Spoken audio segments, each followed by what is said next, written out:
How are you, Simon? All right? How are we, all right? How you doing? Nice to see you. Listen, I went to a song like that. It's called, shall I send it on to you? Send it to the office. That's what I think. Yeah, that'd be great. How are we doing, right?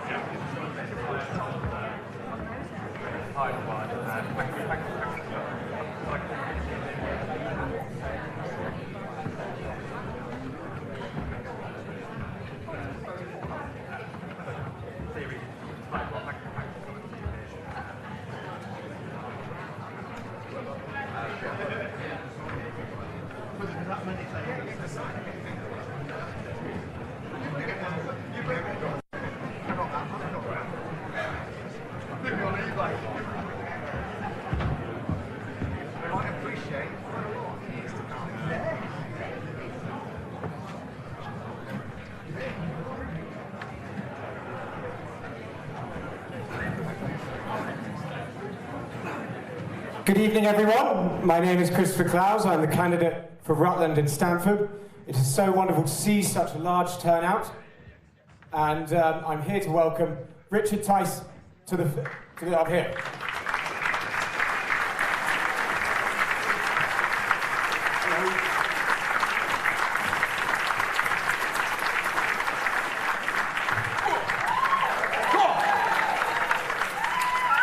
Good evening. That could have gone horribly wrong. I promise you I haven't practiced it. How's the leg? We're okay. Thank you so much. It's wonderful to be here this Friday evening. Thank you for sharing your time with me here. And this is an incredible moment. It's a very proud moment for me to stand as your candidate in this general election in the great constituency of Boston and Skegness for Reform UK. Thank you.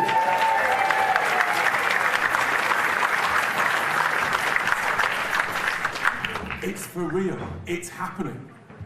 Good news, I won 2 pints of Guinness on some bets that would have a summer election. And why has it happened, you might ask? Well, the truth is, the Prime Minister bottled it. He was petrified.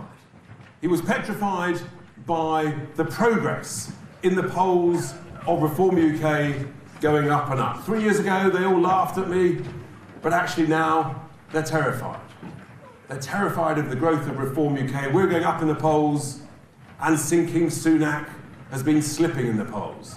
That's the reality. And he thought, well, if we leave it any longer, all of a sudden, we'll cross over in the polls. And that, of course, is part of the objective.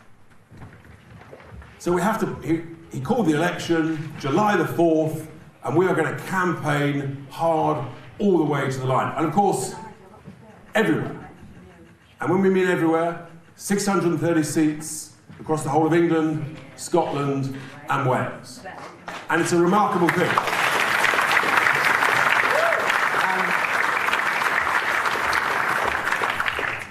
You've got your friends, mates all over the country saying, are we really going to stand? Clients, family, work colleagues, enemies, tell them all. You don't have to like someone to tell them to vote reform. And what I've learned, and it's been fantastic, we've had a great day campaigning in Boston and in Skegness and all over the country. What we're discovering is that there's a lot of shy reformers out there. Shh, I'm with you. It's a bit like, do you remember, there are a lot of the old shy Brexiteers out there? And that's what's going on. It's quite extraordinary across all ages. And it's very, very exciting. And I'm absolutely convinced that we're going to surprise on the upside.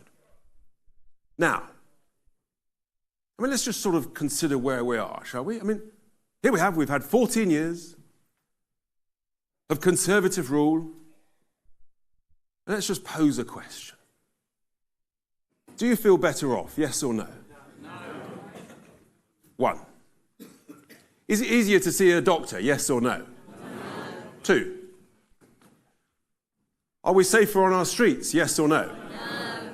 3. You're on cracking form. Thankfully, the immigration system's under control. There you are, you see. Seriously. What have they been doing? That's 4 no's. It's a catastrophe. And if you just think about the number 70, we've got the highest taxes for some 70 years. We've got the highest government spending for some 70 years. If they were spending it well and everything worked perfectly, you might say, well, it's a price worth paying. But you've just agreed with me that nothing works. The place is broken. Over and above the highest government spending, we've got the highest national debt for 70 years. We've got the highest waiting list since the NHS began some 70 years ago. We're in the lowest growth decade for 70 years. And here's the big one. And this is why everybody feels worst off. We've got the longest recession per person, and that's what really matters, for 70 years. The longest recession per person. And these people are supposed to be the competent ones. Seriously. But don't worry, it's fine. Apparently, Starmageddon is the answer. If you believe that, I've got some sand to sell you. Seriously. The thing is, in truth, there's no difference between the two. They're 2 forms of socialism. High taxes, big state, mass immigration, and absolutely obsessed with net zero. You cannot grow an economy on that basis. I just don't think it's possible. And this is the issue. There's no growth anywhere. If you don't grow and you keep spending more than we earn, what happens? Eventually, you go bust. And that's what we've got to change. That's why, folks, this great country of ours, this great constituency that we all live in, that I want to live in if I'm successful in this election, and I'm absolutely convinced that I will be, with your help and lots of other help, it all needs reform. Britain needs reform. Our economy needs reform. For too many people, work doesn't pay. Can you believe 1 in 8 of the working age population, 1 in 8, are out of work benefits? That's over 5 million people. So you've got to make work pay, which is why our key economic policy is to lift the starting point at which you pay any income tax to £20,000 from £12,500. Net, that's an extra £30 per week. For many people, that's a significant difference. That helps pay the bills, and that's the difference between, do I stay on benefits or does it pay to go to work? We've got to make work pay. You know there's a problem in the country. I was in a town in the north recently, and a taxi driver said to me, Richard, there's a shortage of taxi drivers in this town. He said, we've worked it out. You're better off at the end of the week if you drive for 16 hours a week, you claim back pain for 24 hours a week, total 40, than you are if you drive 40 hours a week. And we wonder why we've got a problem. And these people are supposed to be competent. They're supposed to be the experts. Believe that, you believe anything. How can this have happened? With all these experts and the Treasury, the Office for Incompetent Forecasting, the morons at the Bank of England. I've got to be honest, it's winding me up, actually. Some of these people are utterly incompetent. We've got to get this economy moving. We've got to make work pay. Our healthcare system needs fundamental reform. We're the first party that believes actually we could get to zero waiting lists, which, by the way, is what most other Western nations enjoy, give or take. We've just sort of become brainwashed to accept long waiting lists. I don't think that's acceptable. I think we can do much, much better. We should have a target. Let's get to zero waiting lists in 2 years and then have a plan to do that. And that's what we've got, a serious plan to get to zero waiting lists. We can do it. We can use much more of the independent healthcare sector. Always free at the point of delivery. But here's the thing. Labour and the Tories will compete saying, healthcare, you just got to pour more money into the existing system. Well, the truth is, that's what we've been doing for the last 10 years. And the outcomes have been getting worse, and the waiting lists have been getting longer, which is proof that we've got to have healthcare reform. We polled it. Over 80% of people don't mind who cures the pain, who gets rid of the suffering, but would all quite like it done sharpish, rather than waiting 6 to 12 months. We're the only people with that plan. Law and order. I mean, only 5%, across the whole country, only 5% of all crimes result in a charge, let alone a conviction. Shoplifting, completely out of control. Who here's seen in the last 6 months shoplifting, sort of where you've been shopping in front of your eyes? Hands up. Yeah. And when I talk to people, that's a fairly typical percentage. If I'd asked that question 10 years ago, would have been hardly anybody. You think, what is going on? Well, if you say to people, if you nick 250 quid's worth of gear, just sort of walking down the shelf with your arm and just loading up your bag and walk out, and there's no consequences, don't be surprised if that's what a bunch of folk do. That's literally what's going on. It's ridiculous. You've got to have an attitude of zero tolerance. We've got to build tens of thousands of extra detention places.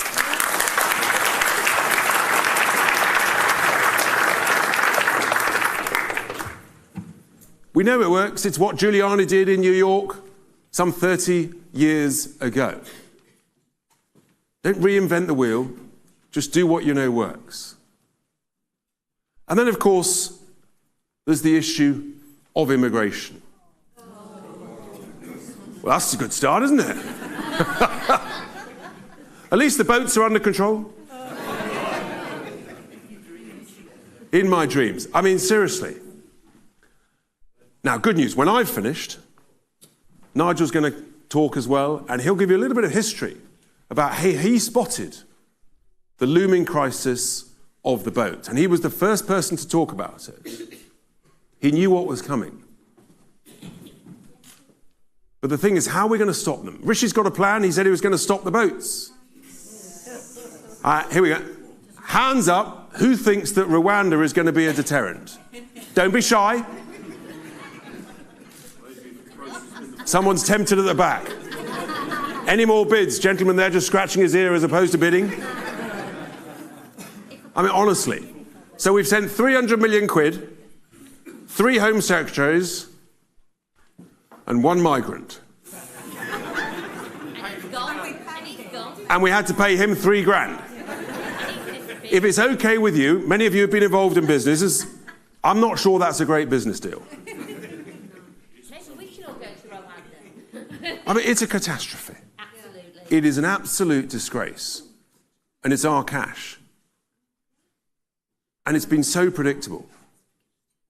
And if you think that Keir Starmer's big plan, his big plan, is to say, we're going to find and catch and lock up the people smugglers in France and across Europe. That's a bit like saying you're going to take the drug dealer off the street corner and assume that no one's going to fill his place. Living the dream. Living the dream. It's not going to happen. There's only one way you stop the boats. You've got to leave the European Convention on Human Rights.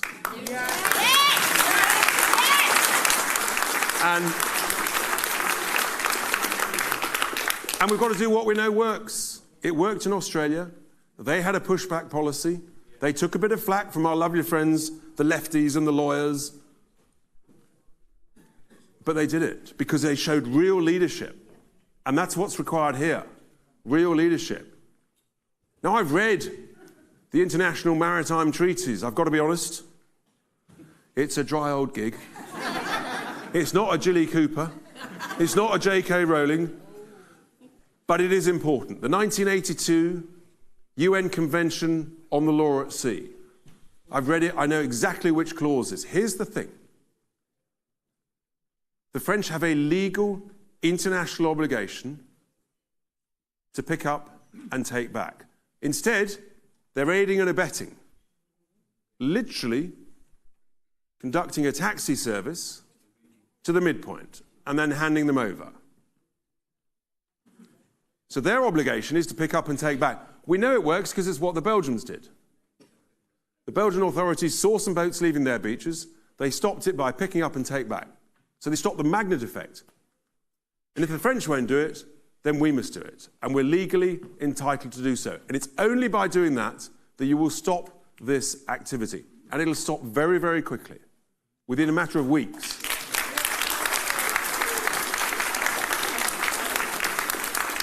Now, our lovely friends from the left, they will say that's cruel and inhumane. Well, let me just remind them that 15 people have died crossing the Channel this year that we know of. So maybe the kind and compassionate policy is our policy, to stop the whole thing, to stop people leaving the beaches, and then people won't die. And by the way, that's also what our friends across Europe should do with the Mediterranean boats. Pick up and take back to North Africa, every single one, and thousands of people will not die in the Mediterranean every single year. It's called leadership, and there's not a lot of that from Mr. Sunak. Then you got flip-flop. I don't know whether to call him lieutenant, captain, major. He's definitely not a general, but he is a flip-flopper. If you look at his track record, he's flip-flopped on everything just to gain votes. He won't do what's required.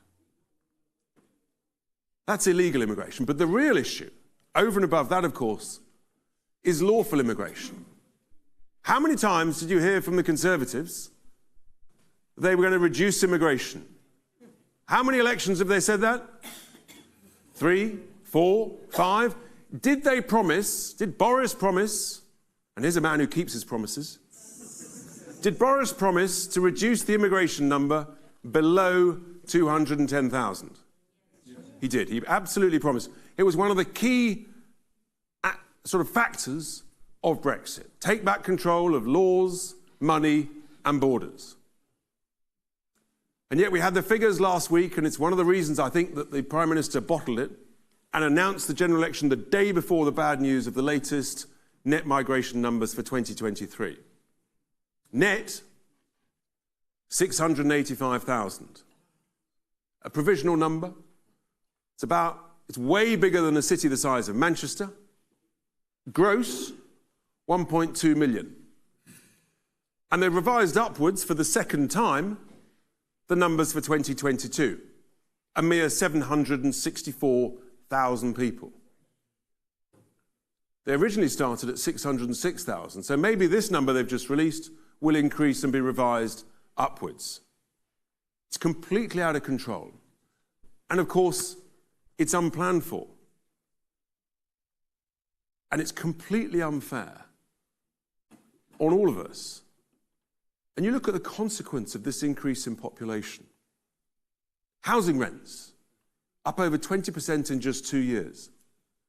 And that, of course, affects the lowest paid, the least well-off, and the young the most. And I just think it's simply unfair. Healthcare, I've touched on the waiting lists. It's simply unfair for everybody. And it's basic economics. If you increase the supply of something, in this case the supply of labour, then the price of that labour goes down. So what mass immigration does, and there's no other expression for it, it depresses the wages of British workers. And again, I just think that's unfair. Do you think that's unfair? Yes. And who's it the most unfair on? The lowest paid, the least well off, and the young. And that's why we at Reform UK, we are the party of the workers. And Labour and the Tories, they're obsessed with immigration. They're really just the globalists. They're on the side of big, big business, making ever bigger profits, with us having ever lower wages. And it's simply unfair. And that's why we talked on Thursday, Nigel and I, at our press conference, about bringing in an employer immigration tax. Look, smart immigration can work really well. And of course, the key to immigration is integration. But if you welcome the right number of highly skilled, highly qualified people, that's great. But there's a cost to it. There's a cost in the existing infrastructure of living in this incredible country. There's a cost of the housing, the roads, the public services, the healthcare that you can get, the police that are supposed to be on the streets. So it's not unreasonable to say, well, if you're going to come to the UK, then actually the employer should pay a bit of a premium to make that choice. If they've got an excellent person, can't find anybody locally, then there's a cost to it. But actually what we really want to do is we want to get our young people trained up, developed, motivated, enthused, and working straight out of school, apprenticeships, discounts. That's what we want.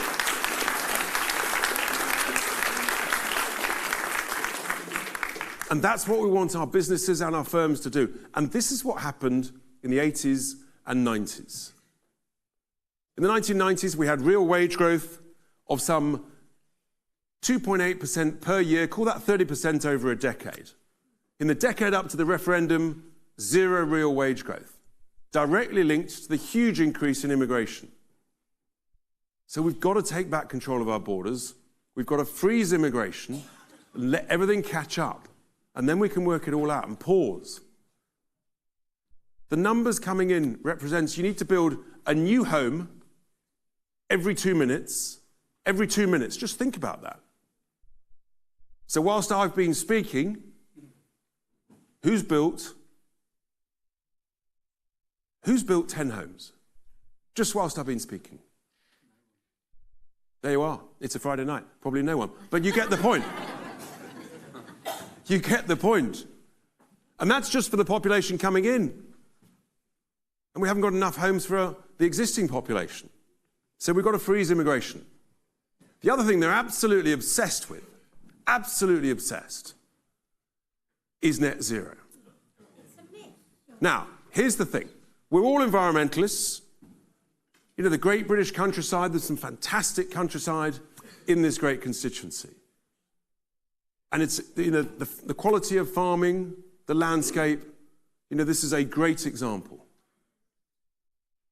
But global climate change has happened for millions of years. It always will. The idea that we get to net zero and that's going to all of a sudden stop the power of the sun, stop the power of volcanoes. But if you don't believe me, listen to the people on the other side of this debate, the Intergovernmental Panel on Climate Change. They say that if you get to net zero, let's call it tomorrow, how long will it take before the sea level stops rising? Any bids? 6 months, a year? 300 years? Bearish. Thursday?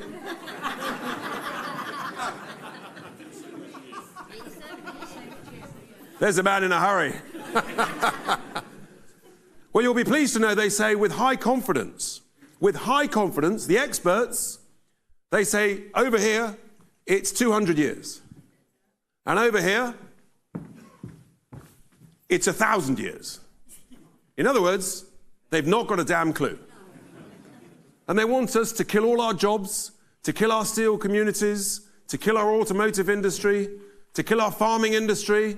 Look at what's happened in the Netherlands. It's an outrage. It's an absolute outrage. It's the greatest act of financial self-harm ever imposed on a nation by the people in charge.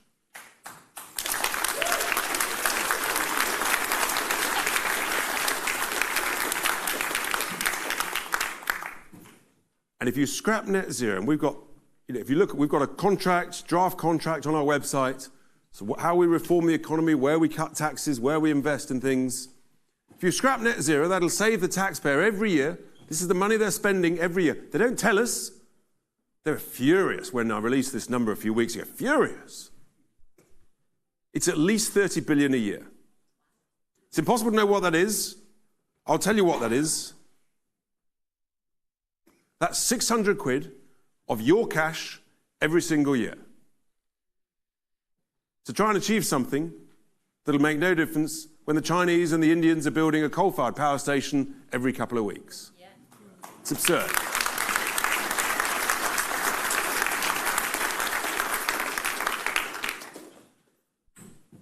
So we should scrap that. There's another important thing that actually is dear to all of our hearts. And that's what goes on in our schools. What's being taught in our schools. Now, when I went to school, I've got to be honest, I wasn't great at science. But I do remember in biology, there are two sexes. And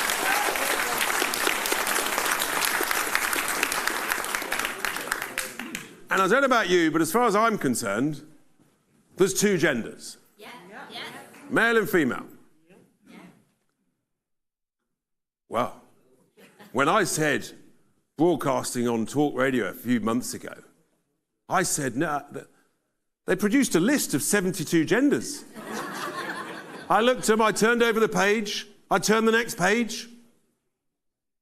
I thought, no, I'm not having this. I ripped it up live on air, threw it on the bin.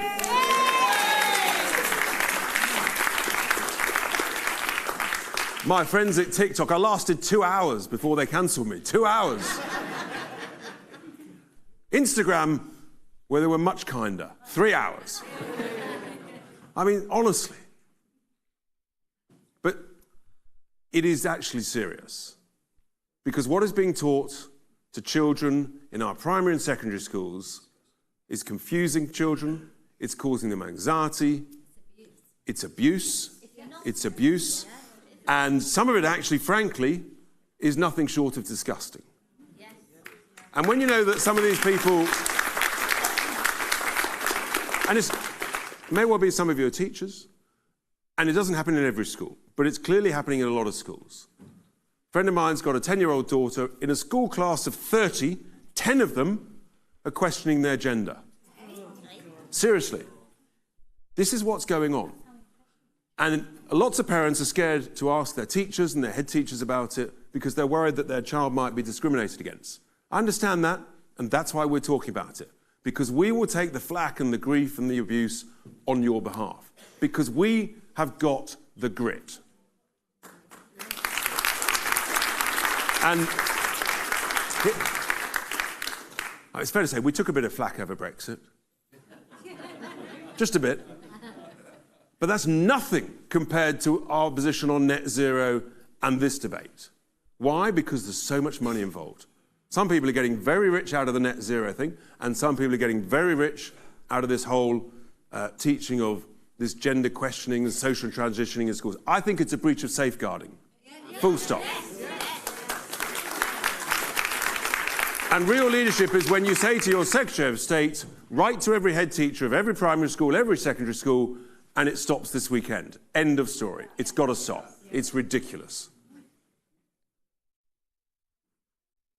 I don't want to get too personal about your existing current MP. Well, actually, he's just finished because Parliament's sort of dissolved. But has he had the grit to stand up and tell it as it is on this issue? Never see him. Apparently he's out for drinks tonight at White Hart. We know where you're off to afterwards, sir. Has he had the grit to tell the truth about net zero? Has he had the grit to stand up on law and order? Has he got some serious plans for healthcare? And does he understand how to make work pay? Or is he just frit? I'm on it, folks, I'm on it. The truth is, the difference is, he's frit and I've got the grit. That's the difference. And that's the battleground in this election. That is the battleground. Do you want a national voice representing this great constituency? Do you want someone who's going to tell it as it is, understand what goes on, and has a serious, strong, principled view how to make this great country great again? Is that what you want? Yes. Then I'm going to ask you, I'm going to urge you, spread the word. Yes. It's happening. This is absolutely happening. And it's not just happening here. The other good news is there's lots of other candidates from Reform UK, from Lincolnshire, and further beyond. We stand everywhere. Lots of them are here tonight. And it's hard. Putting your head above the parapet is hard. So wherever they are, I just want to put a massive round of applause to the other candidates here. Thank you.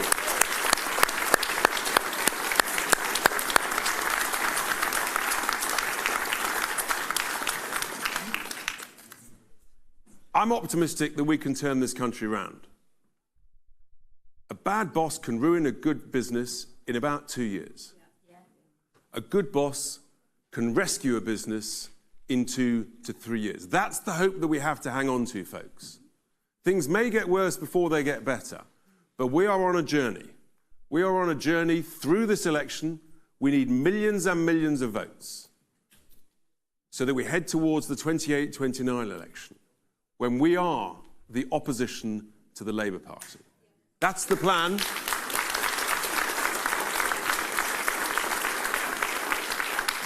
But when I talk about grit, and I talk about putting your head above the parapet, and I talk about courage to talk about a range of issues, some of which are sensitive, some of which are difficult, and some of which are clearly solved best at the bar.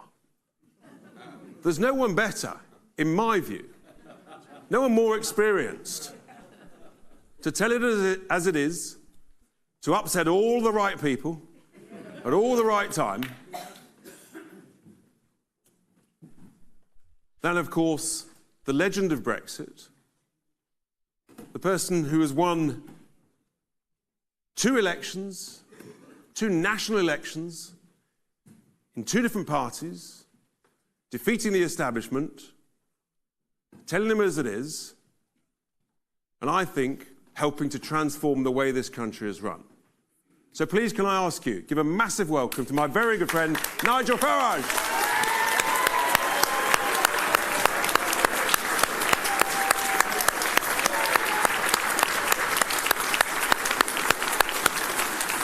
It's a long way up. Good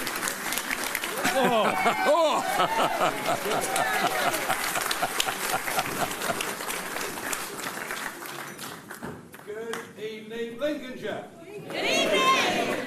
Great to be back. I was here in 2019 in the European elections, where within the space of 6 weeks we got an incredible result, and we managed to get rid of Theresa May as Prime Minister. What about that?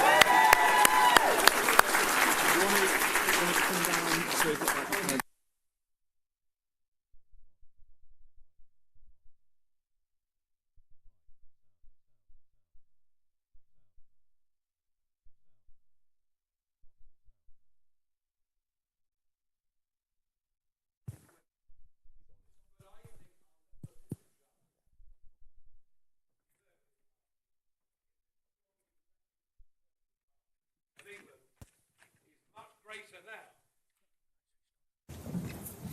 We've got a few technical issues here. That's all that matters. Right, is that better? I mean, he expected me to turn on the microphone. I mean, I'm good at some things, but tech, I'm blooming hopeless.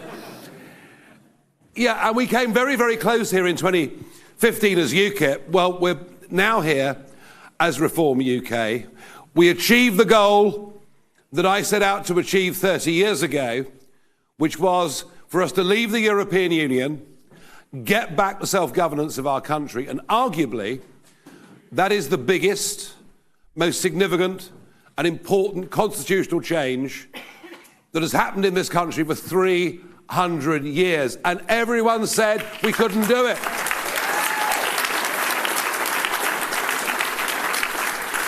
Everyone said I was wasting my time.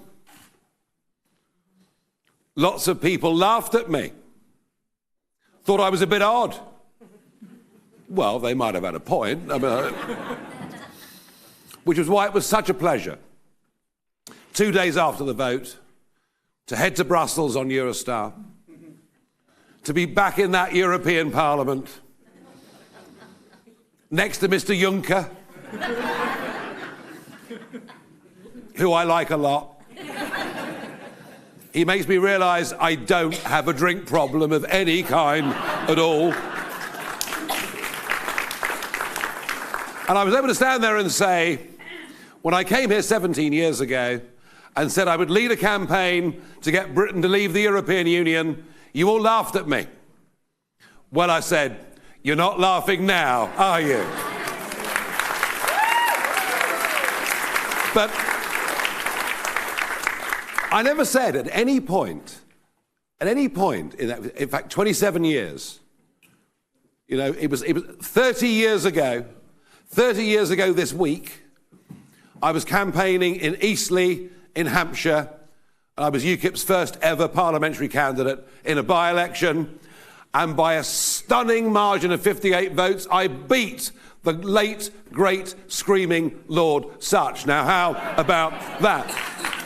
And from that, we went on to winning the European elections of 14, to winning the elections of 19. But here's the point. Brexit never meant we were going to be rich and successful immediately.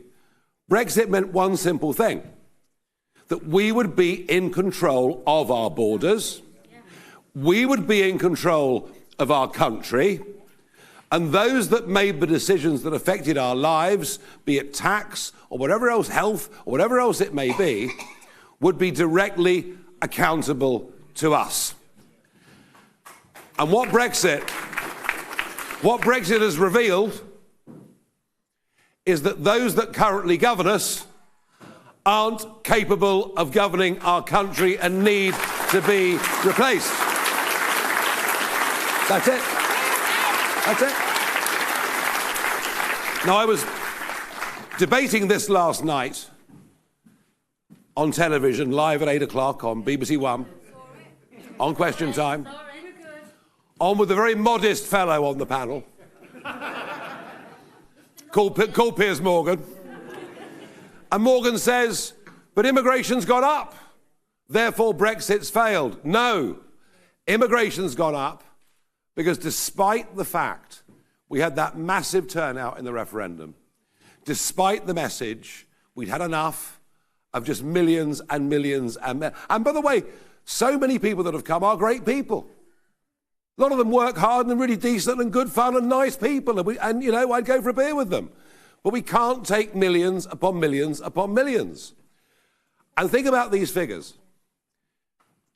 From Windrush in the late 40s, through the 40s, through the 50s, through the 60s, through the 70s, through the 80s, through the 90s, until Tony Blair came to power, right? Net migration to the UK was 30 to 40,000 a year, all right? That's what for half a century, they were the levels of immigration into Britain. And even that at times posed a few, but not massive problems. Blair comes to power, and in his years, a net 2.7 million people come. Do you wonder why your kids and grandkids can't afford a house? Do you wonder why your villages in Lincolnshire, every one of them, houses, houses, houses, houses? Are there more GPs? No. Are there more roads? No. So your quality of life is being diminished by the population explosion. Yeah. But in 2010, it was all going to be okay. Because Call Me Dave became Prime Minister. What a bloody wet weekend he turned out to be.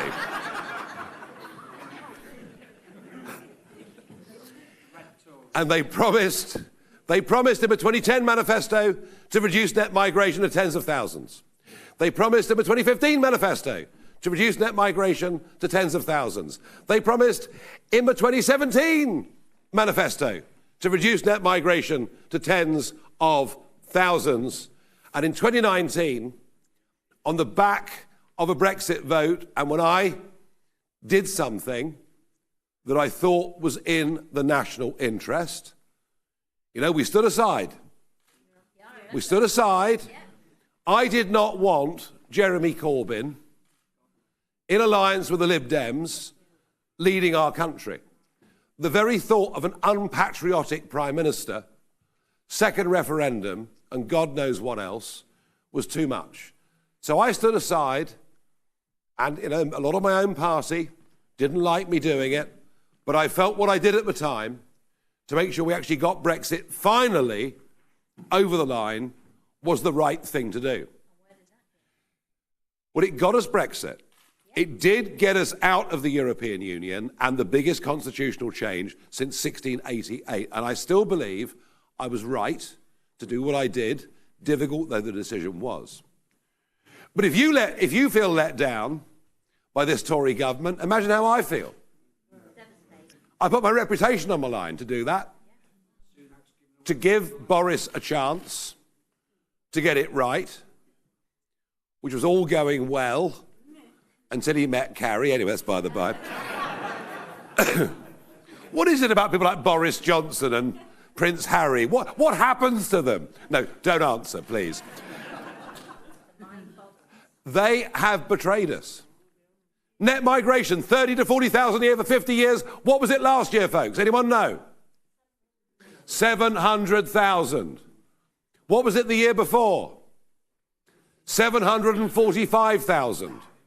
And that's net. That's net. Gross, 1.2 million people settled here last year. 1.2 million people settled here the year before. And you know what? We've had an empire. We've had great relations with many countries around the world. We're the only country in the history of mankind that has good relations with its former colonies. It's why we have the Commonwealth Games. It's why we play cricket. We even win occasionally, you never know. But if you import, last year alone, 1/3 people came from the Indian subcontinent. Now, many of them will be Hindu doctors who will integrate, their kids will go to school with our kids, and there won't be a problem. But what about those that are coming from the subcontinent that are moving into Bradford, or Burnley, or Blackburn, or Leeds, or the East End of London? The consequences of this are serious and worrying. I was on Sky a couple of Sunday mornings ago with Sir Trevor Phillips, and I said some things that seemed to have provoked general outrage.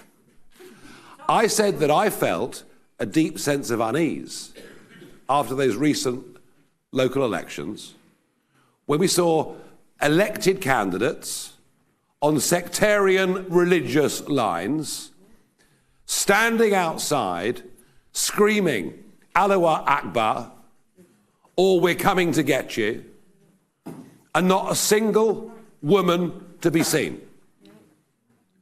Where are the Labour Party on this? Well, Angela Rayner, highly successful property speculator, I can tell you. It's the first time I tried that. I like it. Oh, and if it works, I'll use it again. Don't worry about that.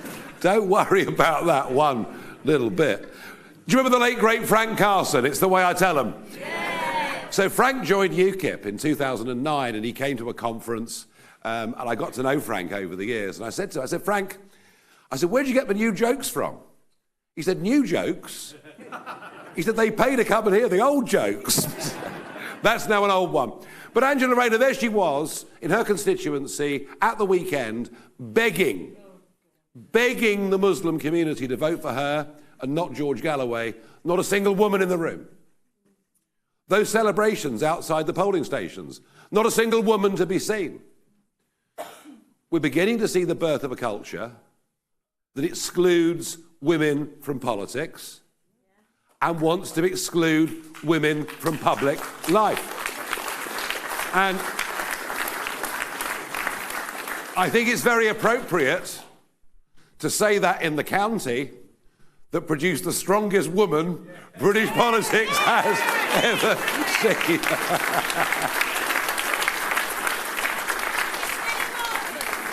And where are the Conservatives? What have they said about this? Nothing. Nothing. They haven't got the guts. They haven't got the backbone. As Richard said, with this trans agenda and much else, I don't blame the extreme left. We know their agenda. We know the Marxists want to destroy the family, the community, the country. They have for over 100 years. It is the weakness and gutlessness of conservatism that has allowed this rot to settle, whereby we see the minds of our youngsters being poisoned. We see crime. I mean, you can now go shoplifting up to 200 quid and not get prosecuted. Can you believe it? Can you believe we're living in a country that is allowing lawlessness? Can you believe any of these things? They are happening. And the Conservatives have done nothing about it. Well, here we are now with a general election. And I bet you're all absolutely riveted. The clue, I thought, was yesterday. The Daily Mail of all newspapers on the front page, a week into this election campaign, what was on the front page? Lord Lucan. And today was a wonder cancer drug. I can't imagine we've ever had two more boring people than those that are leading the Labour and Conservative parties. I mean, Sir Keir.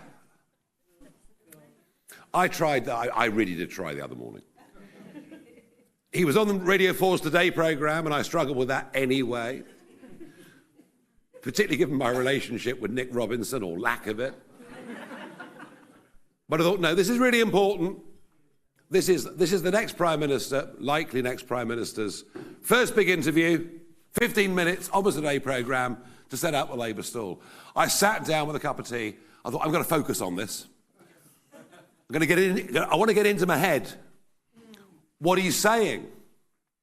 Halfway through, I zoned out. He doesn't say anything. It's bland, it's dull, it's without any passion or any belief. And then we've got Slippery Sunak telling us he's going to bring back national service. Well, if only, in some ways. Do you know what the size of the British Army is today? 72,000. Do you know what it was when they came to power?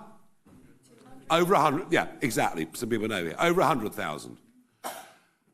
We're spending less on defence today, pro rata, than we were in the last year of the Labour government. It's the Conservatives that have run these things down. And now, because it's an election, tell you that immigration's too high? Yes, I know, Mr. Sunak. Your party have been in power for 14 years and you are responsible for all of these things. And even if Labour might be slightly worse than the current mob, they can't be that much worse. We're being denied a choice. It is difficult, very difficult, under our electoral system to set up new political parties, because it's first past the post. If this was PR, I promise you, we'd get the kind of vote that Giorgia Meloni got in Italy and became Prime Minister. But in life, you have to deal with the cards that you're dealt. We're living under a first past the post system. But as I hope I proved over a quarter of a century and more, you can change things if you believe in things enough. You can change things if you fight for things. You can change things.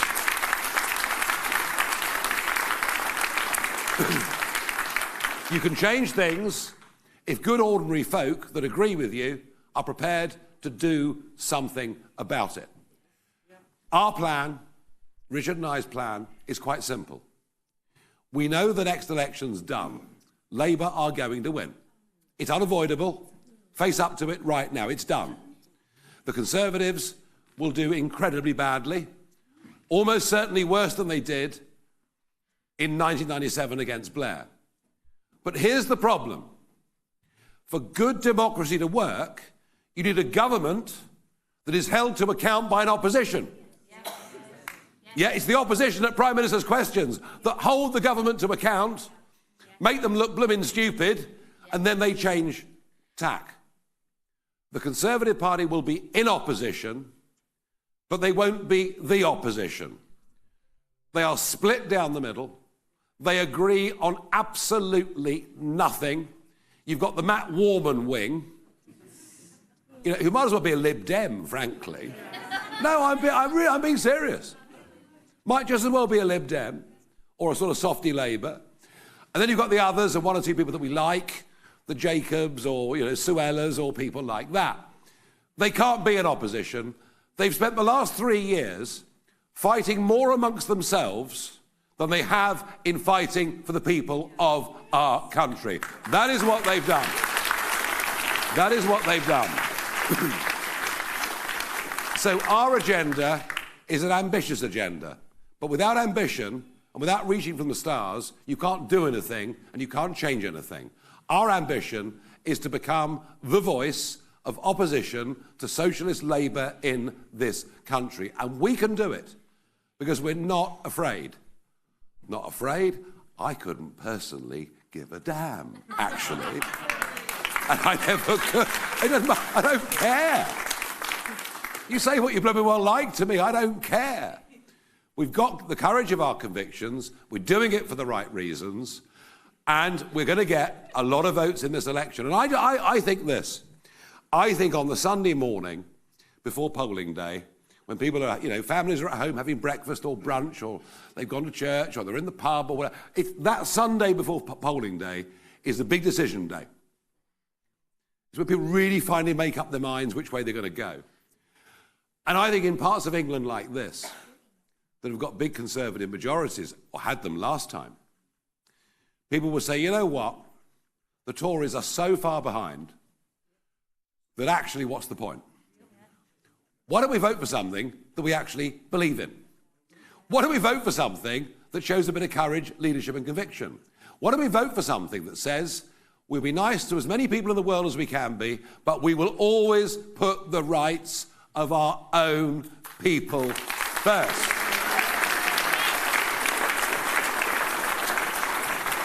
And so my job here tonight, and it's a pleasure to be back after 5 years in your part of the country, my job tonight is to come here to endorse Richard Tice, to say that Richard does have leadership qualities, certainly more than the current Conservative or Labour parties have. Richard's got leadership qualities, he's got ambition, he's got drive, you know what he believes in, he's unafraid to take on the tough issues, and I want you to support him. But I don't want you tonight to have come along, and many of you will have enjoyed the evening, agreed with the evening, some perhaps won't. That's what a public event... By the way, how many other public meetings are there in this constituency? There'll be none. There'll be none. The candidates don't like, even the chance to be held to account by an audience. In a minute, you'll ask us any questions you want, and that's fine. So my job is to say this to you. If you want to see change, and it can't happen overnight, but we have to start the building blocks. We're going to get millions of votes. Believe me, I know this. I've been involved in this before. We've got to get a handful plus people into Parliament to form that bridgehead, just as we did in the European Parliament when I went there back in 1999. I really am a veteran now, aren't I? It can't be helped. And that's what we want to do. And we will be a coherent voice of opposition. We'll be able to reshape the centre-right of British politics to take on high tax, big state, open borders, all of those things that we feel in our hearts are basically ruining this country. I'm off to Normandy on Wednesday. It's the 80th anniversary of D-Day, as you all know. Think about it. 2 British beaches, 2 American beaches, 1 Canadian beach. The English-speaking peoples of the world, as Churchill called them, coming together to liberate not even ourselves, but actually the rest of the free world. If you really think about that, that's an extraordinary thing, isn't it? Yeah, sure, America was having a war with Japan, but it didn't actually have a war with Europe. We hadn't, we'd resisted in 1940. But when I think, and I hope some of you agree with this, when you think of what the people of Lincolnshire did on that day and through the Second World War and the First World War and the massive Bomber Command, of course, and I've been up to Scampton. I've done live programmes from Scampton. I think the desecration of Scampton is an absolute national disgrace.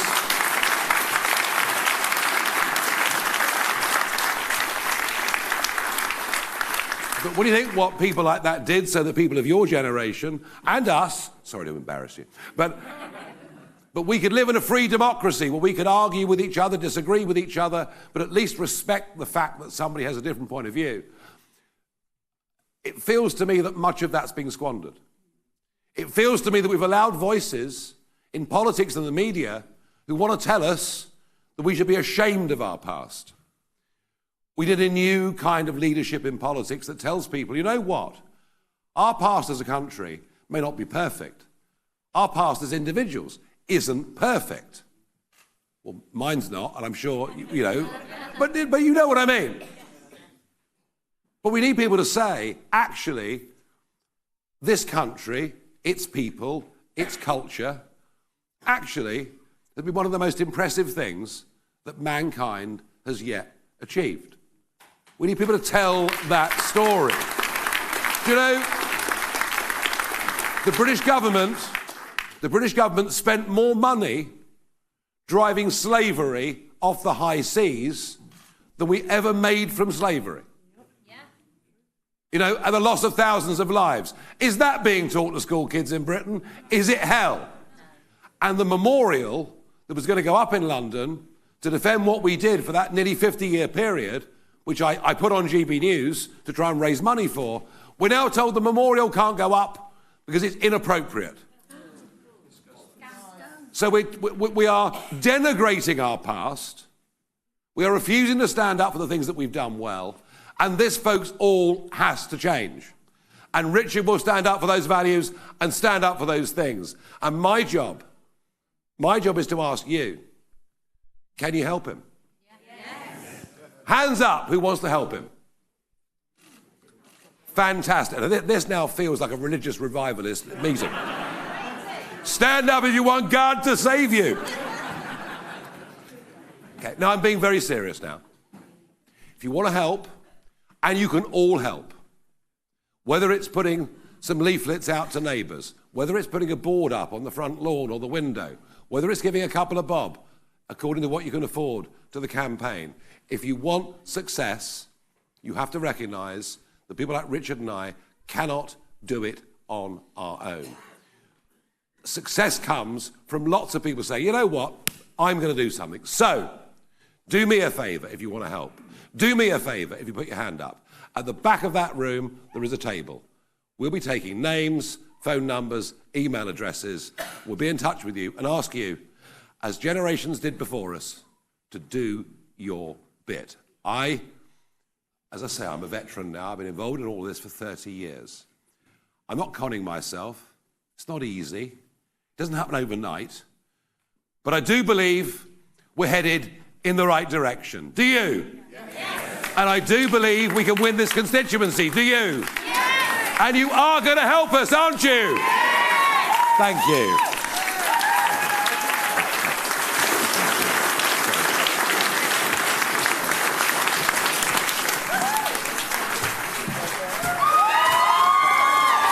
He jumped up. Twice in one night. I won't do it a third time. That was very risky. Oh dear, thank you, Nigel. Well, they Thank all you. want to help, Richard. Absolutely, and the good news is, folks, tomorrow morning, 11 o'clock, the Queen of Spades pub. It always starts in a pub. In Boston, we've got an action day. That'll be the first of many, so it'll be great to see as many as possible there. And also, and the incredible on live stream, we've got some 20,000 people watching on live stream as we speak. I don't think any other political party, any other existing MP or candidate could organise that. But of course, these campaigns, they don't come for free. It requires effort, a lot of passion, and a bit of cash. So for those of us watching on live stream and also here, if you can help the campaign, reformparty.uk/donate, and everything helps. This is a grassroots movement funding. You know, the big parties, they've got tens and tens of millions. It's remarkable what we're achieving. And that's because of the passion. When you can sell peerages, it's very easy to raise money, isn't it? That's the reality. It's true, isn't it? It's the reality. We want to get rid of the House of Lords. Absolutely. So, who wants to start with a question? The first question. We'll take some questions. Before we get on, this is a magnificent community centre. Yes. It's magnificent. I love it. But it's very, very warm. And if somebody could open a door or turn the heating down, wearing my hunting tweed, I would thoroughly appreciate it. Right, let's go. So we've got a couple of microphones. Hopefully, Raphael is there. Who wants to start with the first question? Don't be shy. Here we are. There in the middle. Gentleman with the white top. There we are. Good to see you keep your powder dry on this one, Nigel, and I hope you win, Richard. Thank you. Do you both accept that going forward in the next couple of years, there has to be an amalgamation of the Tories on the right and you guys, so the Suellas, etc., and you guys, because if you're going to actually really break through, you've got to take some of those guys with you. Do you agree with that? Of course. The problem is, yeah, you know, there's Suella Braverman and there's Jacob Rees-Mogg and there are some people that we, you know, fought with together in the Brexit referendum campaign and we would agree with on many, many things. But they are a small minority inside the current parliamentary Conservative Party. It's really odd. I went to Manchester last year to the Tory conference, yeah, albeit with a GB News badge on. But with the members and the activists, I was like the prodigal son returning. People were so pleased to see me. It was amazing. But the MPs, when they walked past me, most of them sort of, you know, turn their heads like that. So there is a, you know, there are some good people in the party, but the One Nation lot, the Warman mob, they're in charge of central office. They're in charge of candidate selection. They have got their grip. It has to be a new party, Nigel, of some sort. Well, no, I did say that our aim is to realign the centre-right. Exactly what shape that takes remains to be seen. What I do know is this. If you don't have a strong reform, it ain't going to happen. All right? And this happened in Canada in the early 90s, a party called Reform, right? Did, in its second election, did very, very well. One of the MPs elected was called Stephen Harper. They then reverse took over what was left of the rump of the Conservative Party, and Stephen Harper then became the Prime Minister of Canada for the next 10 years. It happened in Canada. We would hope to follow a very similar model here. You could never exactly predict the future, but the fact that some of the good guys and us should be together, you're absolutely right. But at the minute, the bad guys are in the way. Well, good luck. Somebody else's turn. Thank you. Thank you very much. Who's next? There we are, gentleman with the green top. What's that? So one of my main questions is, we are an out-of-the-way area. of England. A lot of the capital goes to your big cities and everything else. And the main function round here, we offer local NHS, and you talk about it very proudly. But we lose out to these bigger cities because they offer super centres, and we struggle to get doctors to retain here. How are you going to help our county of Lincolnshire build a better NHS? Great question, thank you. Look, the thing about I touched earlier on healthcare. The whole healthcare system needs reform. One of the three parts to our healthcare plan to get to zero waiting lists and then keep them there is actually the staffing crisis. And everyone says there's a staffing crisis. We've got to retain staff and we've got to attract recently departed staff. Of course, we've got to train our own people, but that takes time. The situation now is urgent. That's why we said, actually, we should have zero basic rate income tax for all frontline health and social care staff. And it's interesting, isn't it? The Tories have been in charge of Lincolnshire for as long as anyone can really remember. And what have they done? And you're absolutely right that the money doesn't seem to go to the coast. Up and down the UK, too many areas along the coast have been basically allowed to dwindle and suffer deprivation and a complete lack of investment for a whole bunch of reasons. Massive regeneration is needed. The Tories promised levelling up, but do you seriously think that the Labour Party is going to invest in the coastal areas? They're going to focus on the cities. And that's why you need a strong MP here and elsewhere in Lincolnshire to stand up actually for what is right, to fight for every single pound.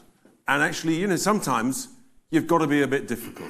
You've got to be a pain in the backside to shout loudly and say, this is not right, Lincolnshire deserves more, and Boston and Skegness deserves more. So it's not a promise overnight, but you're absolutely right that you need MPs who are going to stand up and absolutely shout with conviction, and that's why I just think, bluntly, my voice will be a lot louder than Mr. Woolman's. Thank you. No, absolutely. I'll pick up on that. Who's next? There's a broader NHS point here that I want to make, that I made on Question Time last night, that it's not all about money. 6-7 years ago, 7% of GDP, 7% of the national cake was being spent on the health service. Now, nearly 11%, is what I said last night, is being spent on health service, yet we get fewer GP appointments, longer waiting lists, so you can pump money in, but if it's mismanaged, you don't necessarily get the right return. And I was suggesting last night that maybe the way the French do things actually works. They have healthcare free at the point of delivery, which is the basic point of the NHS going back to its foundation. But how we get to that, I don't think matters a damn. No. Right? It doesn't matter a damn to me. I think you're itching. Hang on, I will. Pharmacists, yeah. I think pharmacy first. Yeah. We need to get the infrastructure. Pharmacy first, being said in the front row. Actually, yes. Pharmacies with more power and ability, yes. and a better funding structure would relieve the GPs. No, I agree with that totally. Anyway, I made this point last night. The French have a system. All right, don't turn your noses up, everybody. The French have a system more like paying insurance. Yeah. That they pay the money in. If you can afford it, you pay. If you can't afford it, you don't pay. So it's like a mutual system. And they tend to price healthcare through a series of private companies. Their rates of return on stroke, heart disease and cancer are immeasurably better than ours. Whatever the NHS was designed for 75 years ago, it's not fit for purpose as it currently is. Someone needs the courage to be radical and talk about getting better value for our money, all right? And I really... Anyway, I was doing all this last night, and I was rudely interrupted by Fiona Bruce, who said, no, Mr. Farage, the figure's 18%. I said, well, I think you'll find it's between 10 and 11%. So we checked afterwards, the Office of National Statistics, it's 11.3%, right? So I've demanded an apology from Fiona Bruce.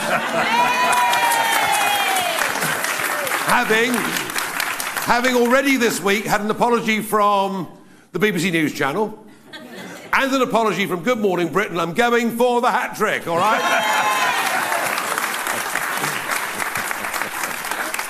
Brilliant.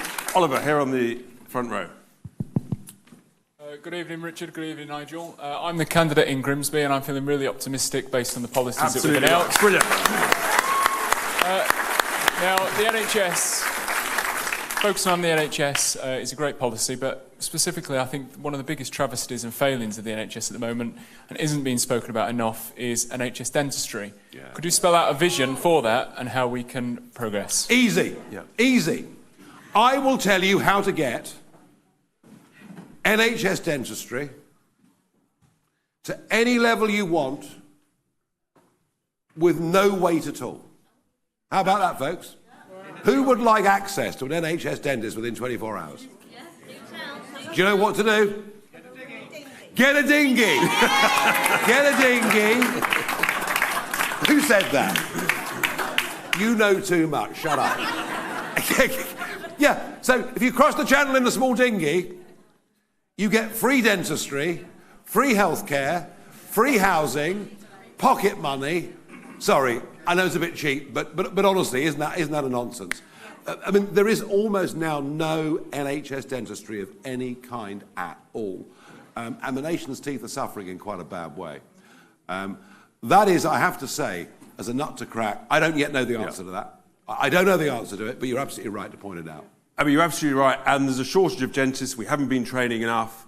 And we've got to do much, much better. We've got to stop the waste in the NHS. And whenever I talk about this, the left go nuts. But quietly, I always get contacted by a couple of people in the health service, doctors, nurses, send me an email and said, Richard, you're so right.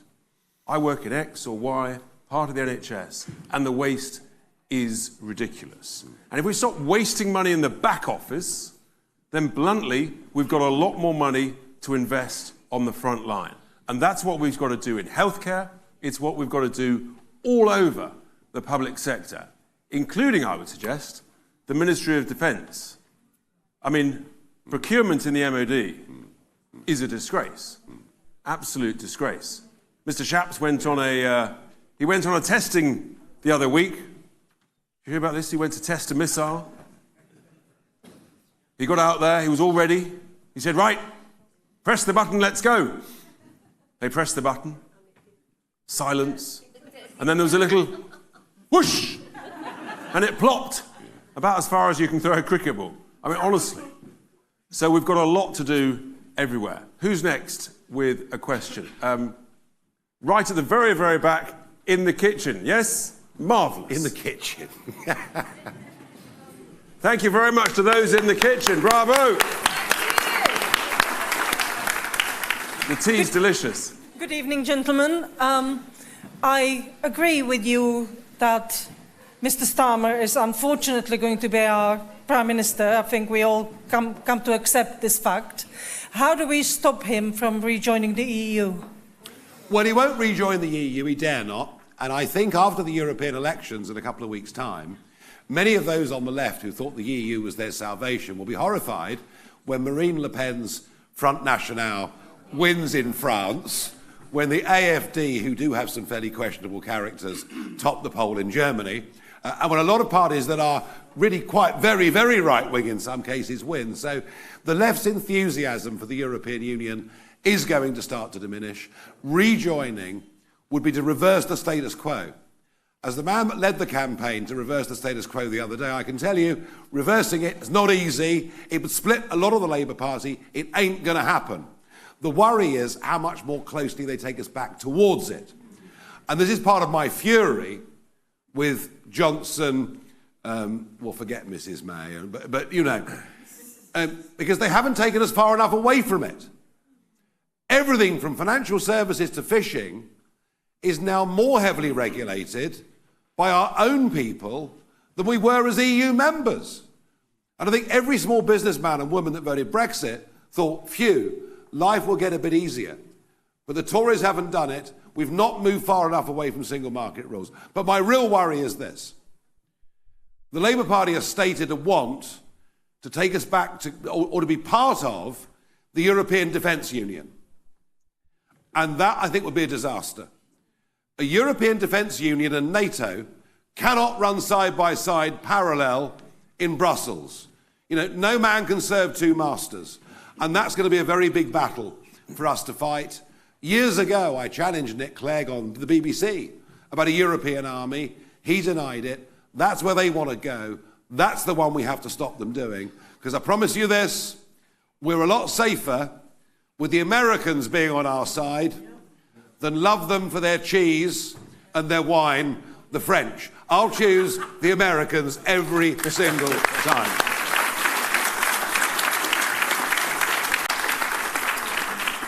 Sir, just there. Well done, Raphael. What do you think? Just 2 or 3 more? Yeah, we'll just do 2 more questions. Thank you very much. Sir. You touched on regulations just then. There is another opposition in the British system, which is the civil service. What will you do about it? Yeah, the civil service. Great question. Like so much, it needs fundamental reform, because at the moment they seem to think that they're in charge and the elected representatives are basically an inconvenience and that they can just block. And, I mean, many of you may have seen that programme, Yes Minister. I think the truth is it's actually far, far worse. Yeah. I mean, it's absurd. Yeah. I quite like the American system, where a new Secretary of State for a department brings in a whole bunch of successful people from the private sector. It's part of your civic national duty to help get stuck in. Successful people who will actually make things happen, get some stuff done. Because the current system, we know it's rotten, the waste of money is legendary, and productivity has completely collapsed. I think there are some 600,000 more people working. That's right. More people working in the public sector than in December 19, and yet productivity has collapsed. You say working. I'm trying to be an optimist. If you're in London on a Monday, there's no bugger there. Yeah, it's true. And the same on Friday. I like the Sir Jim Ratcliffe approach. You know, Sir Jim Ratcliffe, Britain's overtaken Dyson now, Britain's most successful businessman, just taken a big stake in Manchester United. Manchester United have 1,100 employees, and Ratcliffe's told them there's no more work from home. Either you come to work or you lose your job. We need to do that with the civil service. Yeah. We need a complete change of culture about this. As Richard says, all this nonsense we were told. Oh, I'm so much more productive working from home, darling. Rubbish! None of us are more productive working from home. We're more productive being with other human beings, where we can bounce ideas off each other, you know, and perhaps enjoy the social side of work as well. So that whole culture has got to change. As Richard says, another 600,000 civil servants, and you think about it, the state has got bigger and bigger and bigger and bigger and bigger. And the successive lockdown showed you the sheer power that the state now has over our lives. And last comment I'm going to make tonight, but that was the one thing about the woman from Grantham. She had the same problem. Do you remember? The BBC were against her. The Archbishop of Canterbury was, well, they always are, but was, I mean, this bloke's really blooming hopeless now, but was against her. And she faced enormous civil service establishment opposition. But her plan was to roll, do you remember, if you remember the phrase, to roll back the frontiers of the state. And that meant more individual self-reliance for what we do. Whether we get things right or wrong, we should bear a little bit of the cost of that or some of the success of that. And it took her a hell of a time, but she did manage to roll back the frontiers of the state. And there's only one commodity you need to do that. And that is courage, courage, courage. If you've got that, and you can ignore those that hate you on Twitter, or whatever else it may be, don't think it can't be done now. It was done then, and with the right leadership, and it won't happen overnight, with the right leadership, it can be done again. Absolutely right. The lady just, there we are, just there. Last question, thank you. I'm not very good with a microphone. Is that Go okay? for it, don't be shy. When I came to listen to you speak in Boston, you gave me a contract which is about 30 pages long. And I've put my hand up today and I've said, I will help with your campaign. I will help you and I will help in my own constituency, which is Louth and Horncastle. But will you help me by talking a little bit more about the contents of that contract? Because it's a given where you stand, where we stand with immigration. People, if we're going to get people voting for reform, we need people to hear the messages that are in that contract about education, about law and order, about the NHS. By doing that, by going around and door knocking, we will have success. But it needs you guys that are in the media to put that forward. Absolutely, and that's why actually, and it's a great question, that's why we put the draft contract out there back in the end of February, so that people could look at it. It's costed, it's 30 pages long, and it's got a sense of urgency to it. We set out what you can do in the first 100 days, and then what takes longer. As Nigel said, reforming the civil service takes a lot longer. But what we're now doing in this election campaign is a series of press conferences. So we've got one next week. We're going to be talking about cost of living, economy. So different bits of it we will talk about specifically throughout this campaign. The challenge is, of course, to get the media to report about it because some of them don't want to. But that's part of what we've got to do. And then we'll turn that draft into a final contract. We're just working out the right time to do that. So, yeah, that is absolutely part of the battle. But I tell you what, I reckon that contract is much more detailed and urgent and full of action and costed than bluntly any other manifesto. And the reason we call it a contract is it's very businesslike. And we come from the world of business. Whereas a manifesto, frankly, it's a bunch of promises that always get breached and betrayed. It's waffle, it's not action, and people don't trust it. So that's the difference. And that's what we're going to campaign to do and try and help all of the candidates throughout the country. And thank you for standing. Before Richard closes, and well done you, and you're right, and we're going to do our absolute best with a big launch of the contract. It's all on the website. It is.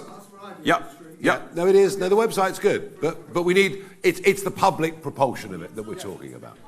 Yeah. No, I know. Yeah, but that's why. No. You are not the converted. You are fishers of men. You're going to go out and spread the message. And that's why, before Richard closes, there's a table at the back where you can give us your phone number and email, and we'll be in touch. And depending where you live, what availability you've got, we'll advertise events around the constituency where you can pitch up and lend us a hand. Thank you. Absolutely brilliant. And thank you for that. And we're campaigning around the country. There's events like this going on all over the place. Nigel's campaigning around the country. We're working incredibly hard, but as Nigel said, we can't do it on our own. So please do sign up, get stuck in, wherever you are, whichever constituency, please lend a hand. It's an urgent, what have we got, 4.5 weeks? Yeah. 5 weeks to go. We're going to be working relentlessly. And with your help, we can do something quite extraordinary that I don't think, in such a short space of time, has ever been done before. So thank you very much. I really appreciate coming. Have a great rest of the evening. Thank you.